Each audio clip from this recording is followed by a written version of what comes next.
You're listening to The Breakfast Show with Ben and Liam. They're on your radio, and that's why you can't see them. So stay for a while, they're gonna make you smile. And whatever you do, don't touch that dial. You're feeling fine, waking up to the sunshine with Ben and Liam. G'day there, podcaster. And welcome to our Recap All Around Australia podcast. Enjoy!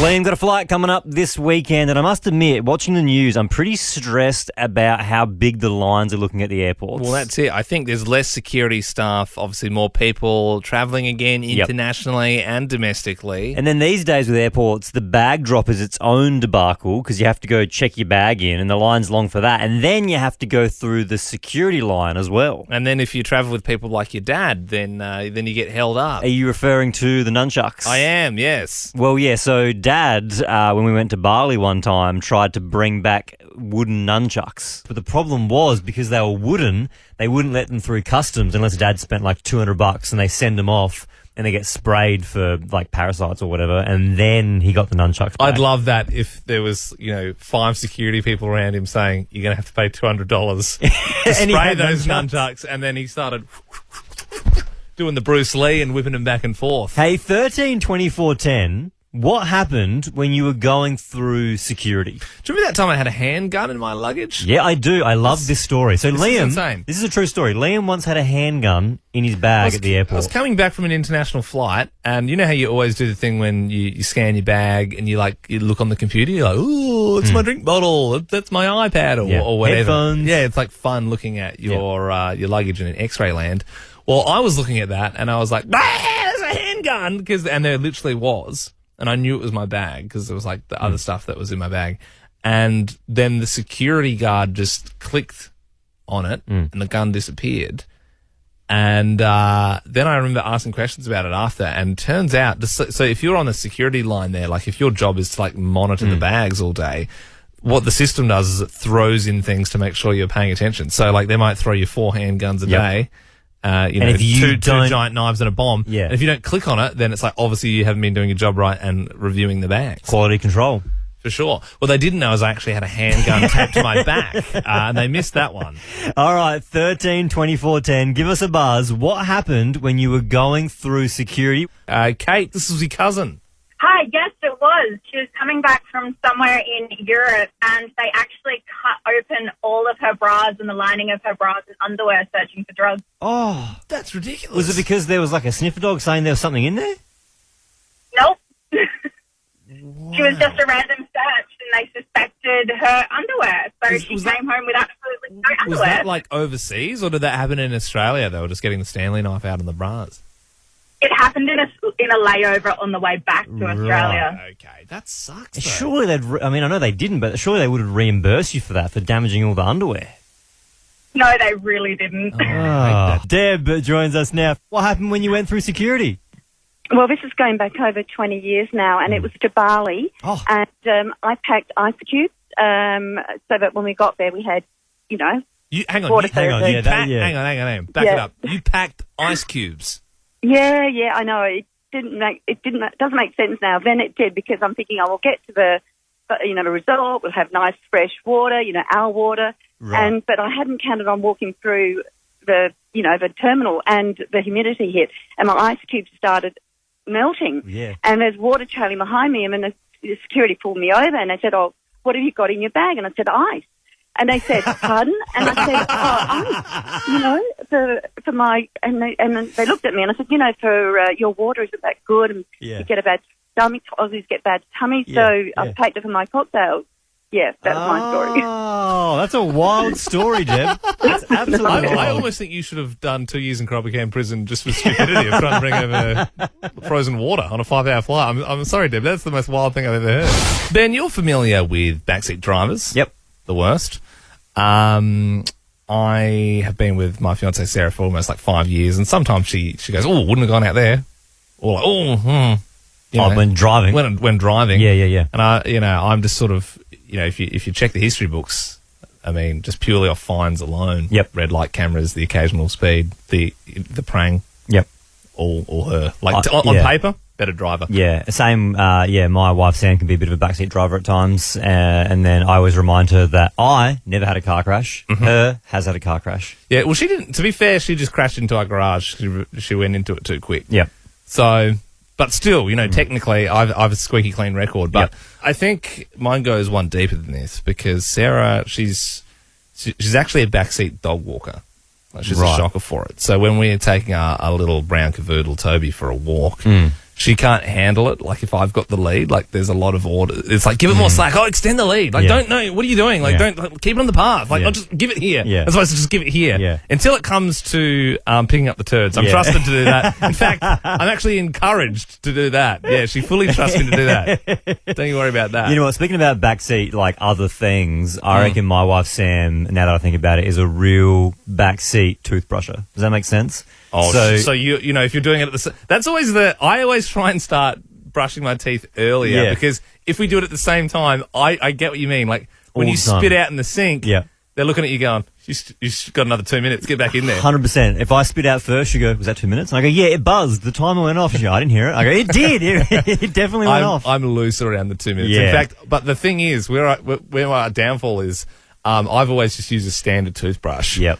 And she convinced me to get an electric toothbrush at the start of the year. Yep. It's got a little timer on it. That's how they get you. So if you spit it out and you go, no, that was 37 seconds. Yeah. You've basically just swished around some toothpaste in your mouth. You get back in there. We go to the same barber, Ben. We really enjoy it. I'm a product guy. You not so much. You got a bit of natural sort of zhuzh in the hair. It's sort of naturally wavy and curly. Yeah, so whenever I get a haircut, they always say, bit of product, and I always say no. Yeah, I'm always like, chuck it in. Yeah, because my hair, like, whatever length it is, I look like a beetle. Like it's too. Well, to be honest, when my hair's a bit shorter, I look a little bit like Jim Carrey in Dumb and Dumber. You know, he's got that really short fringe. Yeah. That's kind of what I look like when I don't spike it up a little bit. Yep.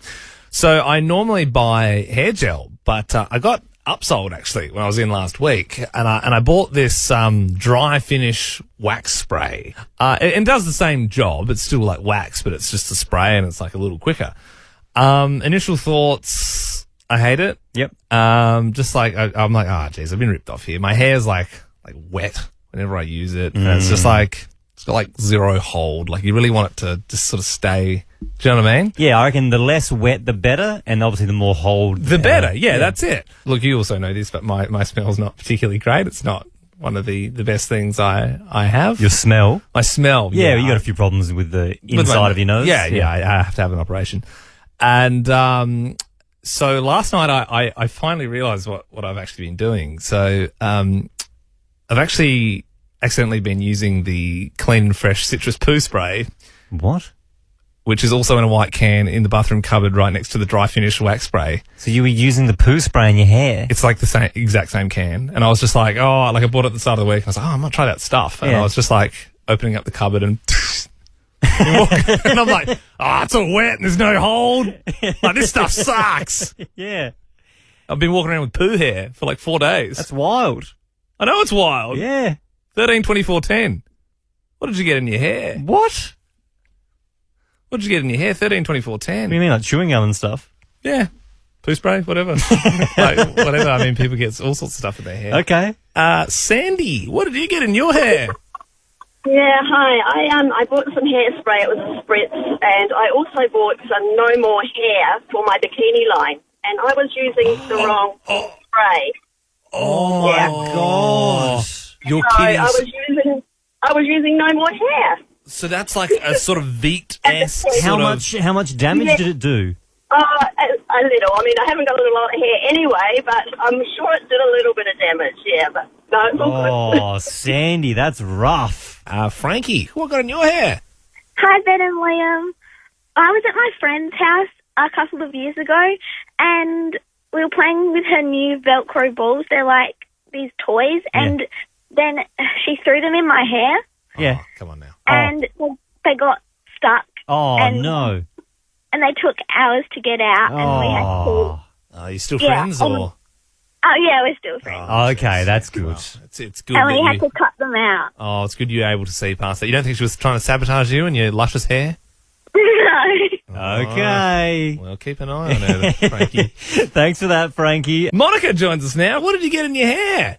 years ago, I saw these two little possums on the road, and they were sitting together, hugging each other. And I thought, oh my God, they're in the middle of the road. I better get out and to try and get, move them off the road.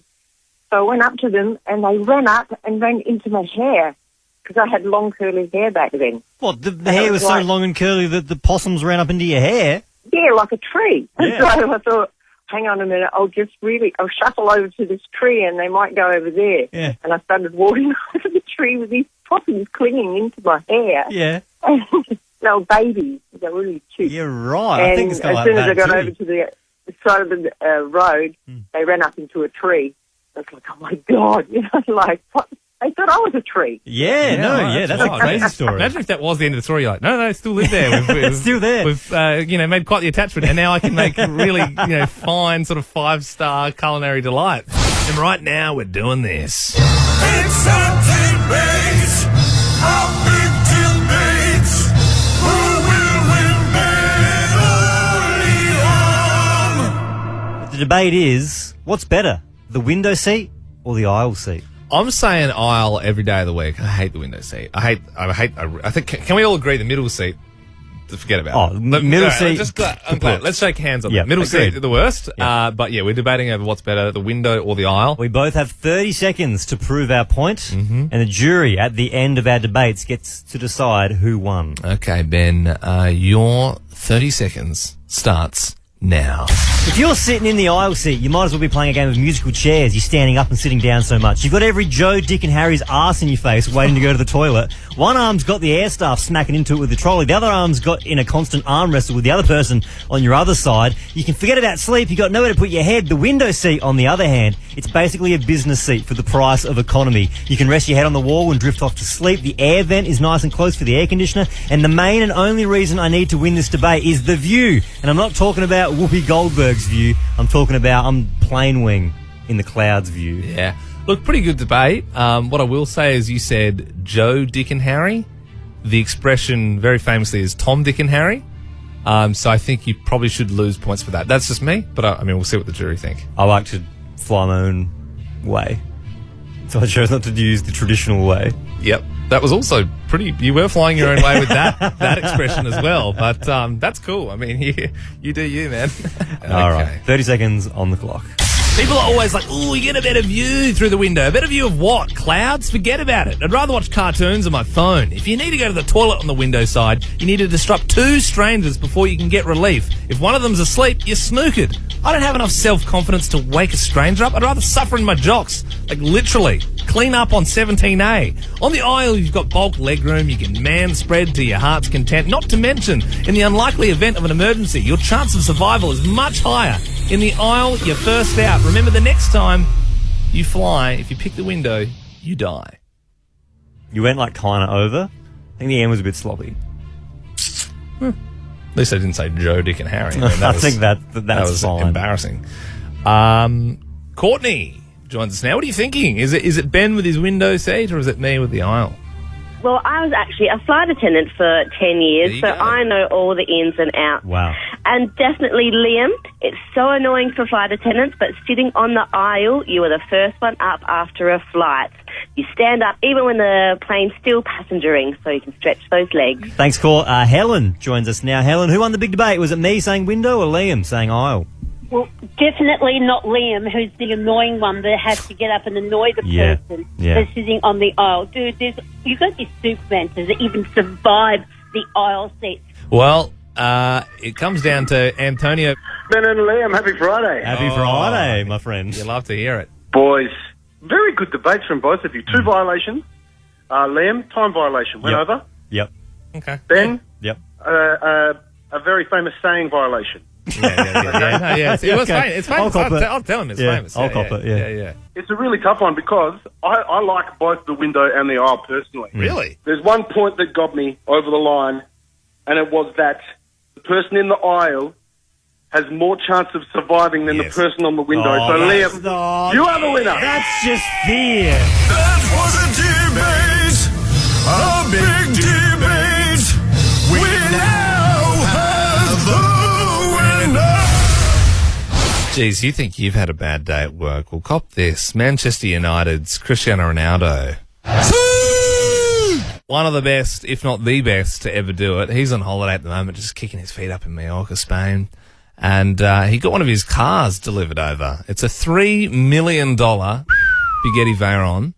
It's got 900 horsepower. And one of his little rat employees has decided to wring its guts. Totaled it. Went straight through a resort. Through a resort? Went through a resort. And, fortunately, no one was hurt, but the car is gone. This is a $3 million car. Could you imagine when Ronaldo found out that he'd be on the phone going, like that? That would be him just screaming. I've seen the photos as well with him with his shirt off, like when he's tensing. Like, that'd be scary. 7% body fat. Yeah. Yeah. The guy freezes himself in like a cryogenic chamber. Then again, has he got so much money that $3 million isn't that much to him? No, he'd make that back in a week for sure. But still, I mean, that's a big blunder. It is. That person working for Ronaldo's never even if they worked every single day for the rest of their life, they probably wouldn't be able to make up enough money to pay off the damages on a car like that. So you hope he's just a nice guy and he's just let it slide. It is a pretty big work blunder. To me, not anywhere near as much money as that, but it reminds me back when I was working on the dairy farm, Liam. I never did it myself, but it happened pretty often where people would milk the wrong cow. And if a cow had antibiotics in its system, because if it was a bit sick and you had to treat it, you couldn't, that milk was tainted. It can't go in the regular milk vat because it's not up to code. And so if you milked the wrong cow and any of the antibiotics got into the milk vat, you had to dump the entire 14,000 litre vat. Oh. So it'd be like over 12 grand gone in a matter of minutes. And that would smell great as well when it just gets dumped out. Oh, Couldn't they sell it to like a pharmacy and be like, oh, it's antibiotics? You know what I mean? Like it's sort of like good for your bones, good for your gut. You could be onto something there. Yeah, well, it's just a thought. Might save a bit of money in the industry. Yep. Could be the saviour they're looking for. 13, 24, 10. Biggest work blunders if you got one. Yeah, after Cristiano Ronaldo's employee crashed his $3 million Bugatti Veyron whilst they're on holiday. No good. Sarah joins us now. Biggest work blunders. What happened? So I was driving the company car and I thought, I'll just stop at the servo just to go to the toilet quickly. And I didn't realise till I walked out to the car that I had accidentally flushed the keys down the toilet. Oh, my God. That's fun. And I bet you on like a nice busy day when everyone's trying to get petrol. Oh, yeah, you'd be blocking the pump. You're in front of the pump. Yeah, I know. And they had to tell everyone they couldn't use the toilet, unfortunately. So were they in the back pocket or how did you manage that? Yeah, so they were in my back pocket, and obviously when I pulled my pants down, they've kind of just slipped out, and I didn't hear them fall in. Last one here, Kirsty. Biggest work blunders. Hi, Ben and Liam. So I started a first role in human resources, and on my first day, I accidentally deleted their entire folder from the hard drive, which had all their recruitment processes, all their training materials, everything, and it took IT about a week to recover everything. People would have just absolutely... Yeah. I like the idea of you on your first week just sitting in the lunchroom, just in your little Tupperware container, and they're going, that's the girl who deleted everything. Love rat, Bill's a love rat. Love rat, Bill's a love rat. Hello, guys. A fun fact quickly for you. The other day, someone asked me, so why are you called the love rat? And I had to explain to them from scratch why I am called the love rat. Yeah, look, we probably don't explain that enough. Obviously, producer Bell... Here's the thing, though. I feel like when we first started, we've been at Nova now for 3 years. In the first year, we used to explain it every single time. And then for me, it started getting a bit thin. But yeah, no, it's true. We probably don't explain it enough We have a big studio where Belle takes the calls because she's producing the show. She has a very tiny studio. It's been affectionately known as the Rat Booth because it's basically the size of a rat's house. Yep.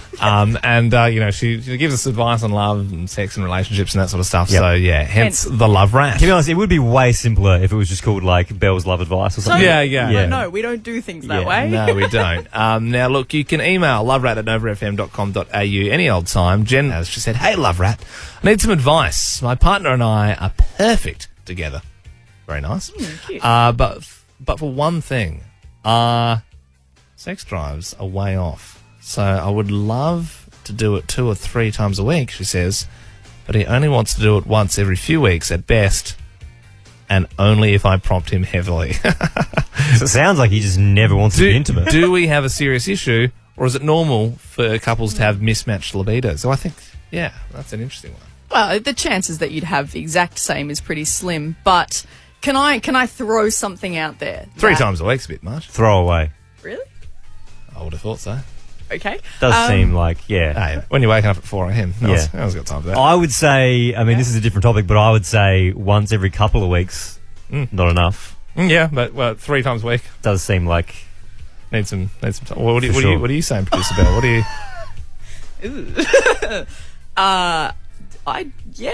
Luke and I have only been together for, a year now. Glorious, so eh? That'll wear off. we're in honeymoon phase, let's That'll put wear it off. that way. Yeah.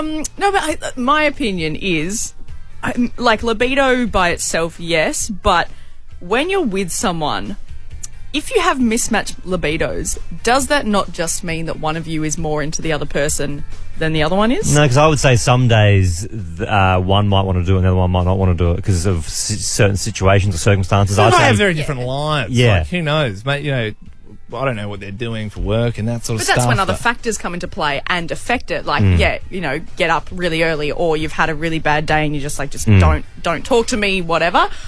But in general, is it not like, just like if you see your partner, you should be like, yeah, like, really into them, and then you should be on the same page? Okay, well, look, this is a bit of a thing. Mismatched libidos. Are you maybe more active in the bedroom than your partner? 13, 24, 10, if this has been a problem for you in the past, are you just making it work? I would love to get your thoughts. Natalie joins us now. You have a solution for the mismatched libidos. Yeah, so I've been dating my partner for about 3 years. We've currently got a 2-year-old, and I'm about 20 weeks pregnant. So my libido's through the roof, but my partner works about 10-hour days throughout the week. Mm-hmm. So we actually get our 2-year-old looked after, usually every Saturday. Obviously, it's not to plan every week, but then, we put aside sort of a date night. We either go out or stay in, and we go for it. Yeah, do you feel though in that moment, because you've got that one Saturday, there's a lot of pressure on that Saturday? Oh, it can differ from either sort of a Friday, Saturday or Sunday night, so it's not a set day, but we sort of, try to, we try and work around that, and we don't put too much pressure on it. We try and keep it a relaxed setting. If it happens, it happens.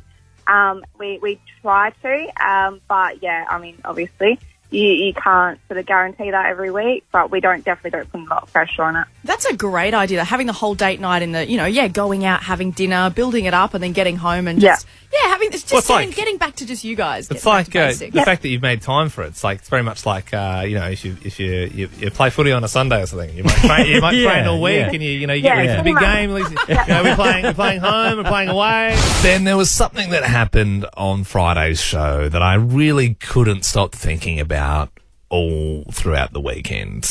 Are you talking about Carla? I'm talking about Carla. Yeah. So Carla, she won the Friday meat tray. She was the best call of the week. Bit of a wild card. Yep. And she sort of revealed to us last week that she had been listening for a long time. She used to listen to us when we used to work on Triple J, the national broadcaster, a couple of years back, and she's followed us over to Nova, which we appreciate. Yeah, so that's why she got the Friday meat tray, because she was so full of beans. Yeah. She was a long time listener. We loved Carla, and we still do. We don't not love her. Yeah. It was just super awkward what happened. It was very cringy. Yeah. So we used to do a segment with your grandpa, your poppy, Ben. Steve was his name. He was a bit of a card as well, Austrian guy. He used to sing sort of the popular song of that week for us because he was like a bit of an opera singer. Yeah, he loved singing, so we would get him to sing modern pop songs on the radio. Yes, good green. And sometimes you'd just be talking to him and then he'd just burst out into a song. Yep. And unfortunately, last week he passed away, Ben. Yep. And you left the show a little bit early. I sort of just covered for you for the last little bit on Wednesday because you were at his funeral. Yeah, so he passed away Monday week. Yeah. And then the funeral was on the following Wednesday, which was last Wednesday. Yeah, which is, it was sad. But obviously I don't think we maybe had him on Nova one time. Yep. We don't really talk about him a lot on the show. He hasn't been mentioned on air for 2 years. So it made it even weirder when this happened on Friday. Now I want to ask Ben something. Yeah. How's your granddad? Well, he's passed away. Oh, It's unfortunate that you mentioned it now because he did have his funeral 2 days ago. Yeah, So. but that's all right, Carl. I'm sorry. I thought she was doing a bit. I thought that she had a really raw sense of humour. And She'd heard the off-air podcast or something. Yeah, I thought she had a dark sense of humour. How's you doing, eh? So it was out of all the weeks to ask. Literally, it would have been if she'd asked the week earlier, we'd be like, oh, geez, I haven't thought of Poppy for a while. He's doing well, And we'd have to explain that he used to do a segment, but We've done this before, but we love doing it. When did you put your foot in it? Like Carla. When did you absolutely put your foot in it? 13, 24, 10. Doing a classic. Oh, when's the baby due? Oh, yeah. I've got a big belly. Yeah. 13, 24, 10. Give us a buzz. When did you put your foot in it? Producer Bell, you've been dragged in. Apparently you had one the other day. Do you not remember it? No. You'll remember it as soon as she tells it because it's so funny. Belle, good morning. Hi. You don't want to tell it, but if you don't tell it, I will. But the dog please. thing? Yeah, the dog. Oh, now I remember. Yeah. Go on. Yeah, well, we were talking about dog breeds. I think there was a story in the news about top breeds and stuff. Yeah. And the the most top popular, breed was the Shih Tzu. Yes, it was like a Shih Tzu cross something. Yeah. And you say, it's those little white fluffy yappy dogs. And I said, they are the most annoying and They're pointless so dogs. gross. Ugly So and crusty. useless. Yuck. You were really going as in on you were them. saying it, you remembered that Andy, who we work with, has one. You're like, that's actually not that bad. And he's sitting right next to me at the time. And I went, actually, some of them are good. You did the live pivot. You were ripping on it, and everyone then you saw what was realised happening. and pivoted. You know what? I would say 50%, not even, maybe 30. A small minority are pretty crusty. But the rest, I'm going to double down, though. Andy, I'm sorry. Those dogs are so stupid. Oh, okay. Come on. Well, I'm sorry to all our Shih Tzu listeners this morning. Shelley joins us. Good morning, Shelley. When did you put your foot in it? Morning. So I worked with a lady that her dogs just meant the world to her. They were like her children. And we're at a Christmas function thing, so I'm trying to make small talk. So I turn around, I'm like, how are your dogs going? And she just looked at me and just started crying, was like, one of them died. We found her in the pool. We don't know if she had a heart attack or if she drowned. Turned out when I was on holidays, she had taken time off because she was so upset because she found the dog in the pool dead. And I had no idea. Oh, Shelley. You're not to know that, though, because you had time off. And that is sad. That is so sad. It's not even like it's passed away of old age. It's horrible circumstances. That's nasty. Oh. Sorry to hear, Shelley. Great story, though. Should have read your staff emails, eh? Rose, good morning. When did you put your foot in it? Hi, how you going? Good. So I was pregnant with my first child and I bumped into a lady that I used to work with. I was with my colleague and she said, congratulations when you're due. And I, had that big conversation. I said, yeah, you too. She goes, I'm not pregnant. And I looked at her and I said, oh my God, I'm so sorry. But she looked like she had that pregnant belly look. I know, it's horrible. And never, ever again have I ever said to anybody, when are you due? Because you go through that in-between stage as well. What you do, though, is you compound it when they say, I'm not pregnant, and you go, but you've got the belly. You double down and go, you sure? You look like 30 weeks pregnant. Because that's the thing, I get what you mean. A pregnant belly is different too. Yeah, and normally only men get the pregnant belly with that. That too many beers. Dad gut. It's very tight. Bloated. It's a tight dad gut. Yeah, you feel like if you popped it with a pencil, it would explode. Yeah, for sure. Shandy joins us now. Did you put your foot in it? G'day, how you going? Good. My girlfriend and I, her name was Wendy, we had to go to a university graduation, and there was this woman that was there. She was definitely in her 50s, and she had this really short mini dress on, and she had these really dingly-dangly earrings. Yeah. And I said to Wendy, my God, have a look at that woman. Doesn't she look shocking with that mini dress and dingly-dangly earrings? And she goes, yes, that's my mum.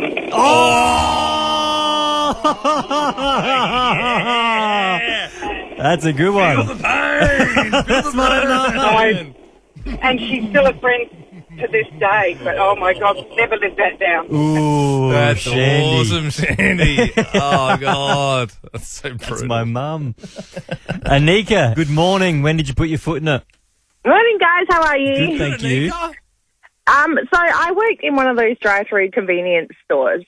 It was a long weekend, and a guy came through with a car full of stuff. I was like, where are you headed for the long weekend? And he's like, nah, mate, I just left my wife.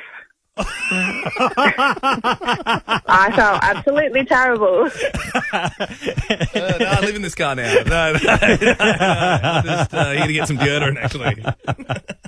Hey, Ben, a few months back, my fiancée Sarah said, gee, we really need to re-silicone the shower. It's looking manky. And I went, yeah, I'll get right onto that. And I had no intention of that. You wouldn't know where to begin with that. I was like, you got a caulking gun? Yeah, I'll sort it. No, so I didn't have a caulking gun. Yeah. But Sarah was the one who actually took the initiative. She went to Bunnings, she bought a caulking gun, she bought the silicone, and left it in a canvas bag next to the shower. Big hint. Great. Big hint. Yeah. That was there for a couple of months. Just sort of, I ended up moving it into the bath. So honestly, it was there for so long. Yeah.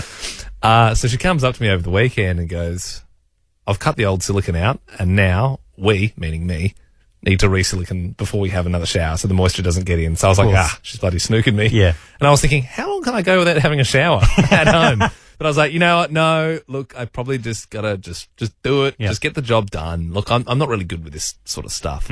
So on my first attempt, the silicone got stuck in the caulking gun, What do you mean? and it ended up like exploding out the back and got all over. What Like, do you mean? I ruined one of my shirts. Did you cut it open before you did it? Well, I must admit, I thought if I just did it, the top would pop off. But yeah, okay. So what happened is, I didn't cut the top off because I thought, it would just pop off like toothpaste. And what ended up happening is I was like putting a lot of pressure on it, and then it backfired, and the silicone went all over me, and it's really hard to get off your hands. Like I was scrubbing my hands for literally like half an hour. Was it and my water-based hands or still oil-based? sore. I wouldn't be able to tell you. I didn't buy it in the first place, but either way, it took like so long to get off. And I ended up like breaking the caulking gun because I couldn't get the thing out. So I ended up just like smashing it. So I was like, oh hell, I'll have to go back to Bunnings, buy a new caulking gun, buy more silicone. Yeah. So like I finally got back round 2, and then cut the top off this time. Yep. I almost cut my finger off in the process, I must admit. Yep. Like I literally, the sanding knife went through and I hit the top of my finger with the steel of the the grip of the sand lever. And I was like, geez, if that was a few centimeters ahead, see you later.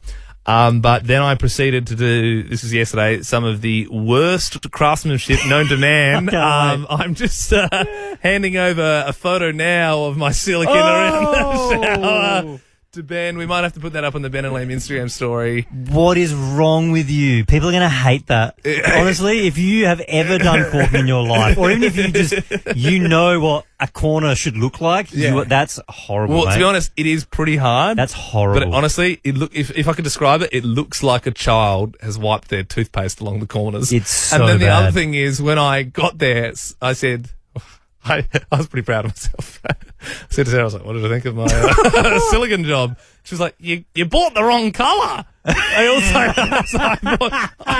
actually the wrong. white. It's the wrong colour of silicone. You've got like super dark, I wouldn't even say grey, it's almost like a light black colour tile, and then you've gone for white silicone. Honestly heinous. That's so bad. so bad. Yeah, literally. I'll probably have to cut it all out. And Did you do it again. Did you not wipe your finger over it? I didn't know you had to do that, I must admit. Mate, that's really bad. Yeah. It's so bad that it's not a clean, like, if you peel that off, it'll take for ages to peel off. So what you do is you either just use your finger, or if you have some, if you get a bit of soapy water, or even just regular water and a spray gun, you spray it, and then you run your finger over it because it won't stick to a wet finger, so that way it comes off super clean. I see. So what I was doing is I was trying to use the gun to smooth it out, and then every time I'd put it on, it would take more out, and I'd have to put more on, and then I ended up with, you know going what to I get mean? roasted in the comments. We'll put that photo up on the Ben Liam Instagram, like Okay. Liam said. You're going to get destroyed. And Kourtney Kardashian has caught one of her kids, Googling something they shouldn't have. If you have ever caught your kid Googling something they shouldn't have, 13, 24, 10, give us a buzz. So she's got 3 kids, Liam, a 12-year-old, 9-year-old, and a 7-year-old. I don't know which of the 3 was Googling this. She did say that she knew who it was, but they were Googling world's scariest picture. It's a real kid thing to Google, It is, isn't it? Because I think you're sweating going, I better not do this, because this could be pretty scary, but I want to see the scariest picture in the world. Now, when you do Google world's scariest picture, there's like the doll Annabelle from the horror film. Pretty scary. There's a lot of grinning clowns, and there's a lot of harrowing roads. To be fair, I think there's scarier images online. Yeah. You probably need access to the dark web, I suppose. Yeah. I remember I got sprung once on the family computer. I think I'd searched some things that I probably shouldn't have been, but it was all spelt wrong. I spelt boobs wrong and stuff. I remember it was this horrifying thing of mum and dad were like, "What's that?" And I was like, I don't know what that is, but they obviously knew it was me because if it was Dad, he would have probably spelt it right, I suppose. But it's my little dyslexic brain's being like, how the hell do I find these images? I don't know what I'm looking for here. I know what I want, but I can't find it. All right, 13, 24, 10. What did you catch your kids Googling? Kelly, this is your kids. What did you catch them Googling? Yeah, hi guys. So I found in their search history on the iPad, my 8-year-old daughter had Googled why farts smell worse when you're in the bath. Which is so true. Yeah. And, I guess most people have wondered. And that's it. And also, when I was 8, I wondered that, but there wasn't a system or a little screen I could type that into and get the answer straight away. Yeah. Damien, this was you. Were you sprung Googling something as a kid? I was doing it for my daughter. I had my daughter next to me many years ago and we Googled movies without thinking. I typed in Puss in Boots. And, of course, millions of movies come up, none of which were appropriate. Because your algorithm probably thought, this is what you want. Dear me. Hey, we know what Damien's computer's looking at 3 times a week, so, why would it be different now? Amy, did you catch your kids Googling something? Yeah, when my son was 8 years old, he tried to search up big boobs, but it came up as big bobs in his search history. Yeah, big bobs. But the thing is, instead of putting 2 O's, which he obviously didn't do, he wrote 2 I's, so it was like big bobs. Yeah, just big. Just a couple of big Bob boys. Yeah, just a couple of big blokes called Bob. And there's you can search big bobs, but big bobs. That's what you're looking for. And Liam, I don't want to throw around breaking stuff term too often, but I think the forbidden folder kind of breaks the radio. Are you ready to open it up? Yeah, let's do it. We both wear a key around our necks, and if we turn those keys at the same time, it opens up the forbidden folder. It's where we keep all the ideas that the boss has said no to in the past. Sometimes they're too rude, sometimes they're too forbidden, sometimes they're too sexy, sometimes they are too dangerous. I think today's comes under the dangerous column because I worry that we might start asking questions that people don't want us to ask. Yeah. Are you a member of a secret society? 13, 24, 10. I would like to speak to someone like a Freemason. Maybe someone in a cult. So I'm pretty sure you mentioned the Freemasons. I reckon my nana was in the Freemasons or her brother was. So I reckon someone in my family was in that. Pretty sure. Maybe. Pretty sure it's only for men. Is it? She might have been, she might not have been, I don't know. Yeah, okay. Well, look, if you're in that and you'd like to tell us about it, 13, 24, 10, are you a member of a secret society? I'm not expecting a lot of calls for this, but even if we can snag one, I'd love to pick people's brains. You can also remain anonymous if you choose. I'm very, very excited for this because we're joined now by Leighton. Leighton, you're a Freemason, is that right? Yes, I am. Okay, this is exciting. Okay. Now, I don't know if there's going to be things we ask and you're like, I can't answer that, or I don't know. But because I think this, to be honest, when I said, "Are you in a secret society?" What I really wanted to ask is, "Are you a Freemason? Please call us." Yeah, because that's the big one. How long have you been a Freemason for, Leighton? I've been a Freemason myself, coming up to just on 13 years. So I joined when I was 18. So. It's not all old people. There are a lot of young guys there as well. And when you say join, how would someone go about joining the Freemasons? Well, really, if you know a Freemason, have a conversation with them and ask them. Or, quite simply, you can walk into our Grand Lodge building, introduce yourself, say hello, fill in a form, and meet a few other Freemasons. It's a pretty simple, easy process. The next logical question for me, Leighton, would be, if I did do that and I got in, what would we do? Would we just hang out and drink beers, or what do you do when you're a Freemason? A little bit more to it than that. So we do have a meeting structure. We are an association, so we do the normal association things: open the meeting, close the meeting, minutes, correspondence, treasurer's report, all the normal club stuff, right? But there is some cool little ceremonies that we do, and there's a little bit of an initiation ceremony, a little bit of role-playing, to flesh out some things that used to happen in the old stonemasons guild back in the day when they built cathedrals. Like, when you say ceremonies, And I think role-playing. everyone's mind just starts running wild, and Yeah. you're going, "What the hell is going on?" I think I've heard before that. Is it true? Is there goats involved somewhere, or is that a rumor, or is that llamas? Or Look, is I that can dispel that rumor, boys. I'm sorry to No say goats. there are no goats involved Okay. at all. But I could be having you on. You might just have to join us. Yeah, well, that's true. I mean, that's the Okay. annoying. That's always the Good, annoying yeah. thing about it. Ben was saying before that he's pretty sure his nana was a Freemason. It's just for men, right? Like, she wouldn't have been a Freemason. No, that's absolutely possible. We do have a women's Freemasons lodge, strictly for women only. So they do the same thing that the blokes do. Yeah. And they have the same rules as the blokes. It's just no men. Like, now that we're like friends with you and we know you, would you let Liam and I come to the lodge, The Masonic Lodge, and film a video and get inducted? Would you let that happen? Look, you can come for the introduction and initiation. Unfortunately, we can't let you film the ceremony in its entirety. Okay, that's when Might the be able goats to come film in. part of it. the goats and the alien god that comes down. Leighton, No Scientology here, boys. Okay, you were good to talk to, mate. No, Thank Leighton, you thank very you. much. Thanks, guys. All right, Leighton's gone now. Should we go do it with like a hidden camera? They're not really a group of people you wanna mess you with. categorically want to cross.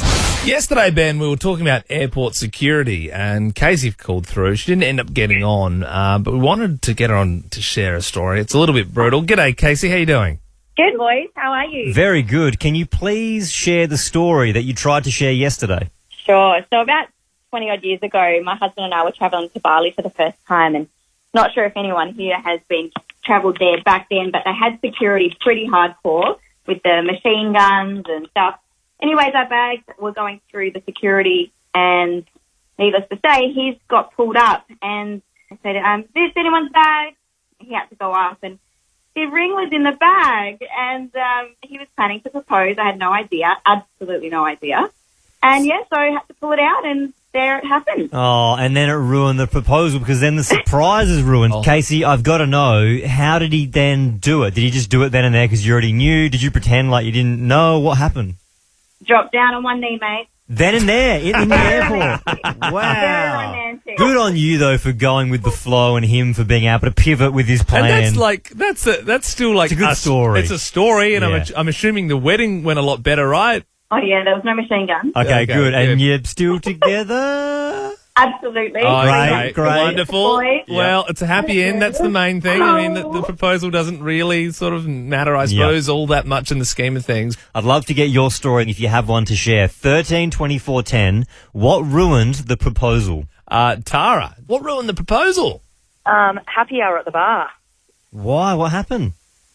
We were sitting by the pool at the resort, and I heard that happy hour had been called, so I jumped up to go to the bar and didn't realise that my husband had got down on one knee behind me to propose. Oh, my God. So you didn't even notice him?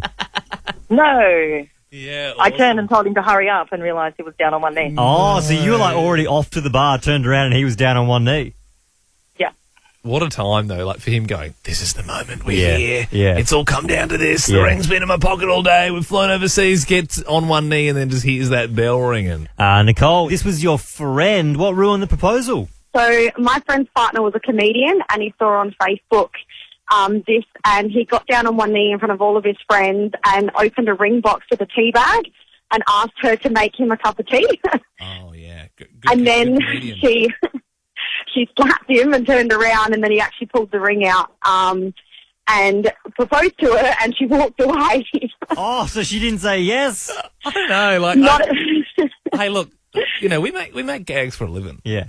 But I don't know if that's probably one of those rare moments Yeah. where you go, Yeah. like, you know how someone, you know, if they someone passes you their phone to take a photo and you pretend to drop it, that's pretty funny. Yeah. But if you were handed your newborn son and you went "Whoa," and pretended to like, not funny, just Yeah. enjoy that moment. You know what I mean? So did they end up breaking up from there, Nicole, or did they end up getting together? No, they did get together. It was a few days later. She Yeah. calmed down, and he proposed again, and she said yes. Wow. Just cute. Like, how awkward would that 2 weeks be? Because surely he's just going like, Yeah. I stuffed that. Why did I do that? And that's the end of the pod. Sorry, guys, just did a little burp. That's all right. Probably could have done that outside the podcast, but, when nature calls. What I was thinking is just letting people know that if you enjoyed this, make sure you listen to a podcast series called The Bintang Diaries, which is coming next week. It's Ben and I just in a swim-up Well, pool it'll be bar. tomorrow because this goes up on Sunday, so it'll be tomorrow. Yeah, from tomorrow. From tomorrow, there'll be Bintang episodes going live. All right, see ya. Ben and Liam is a Nova podcast. For more great comedy shows like this, head to novapodcasts.com.au.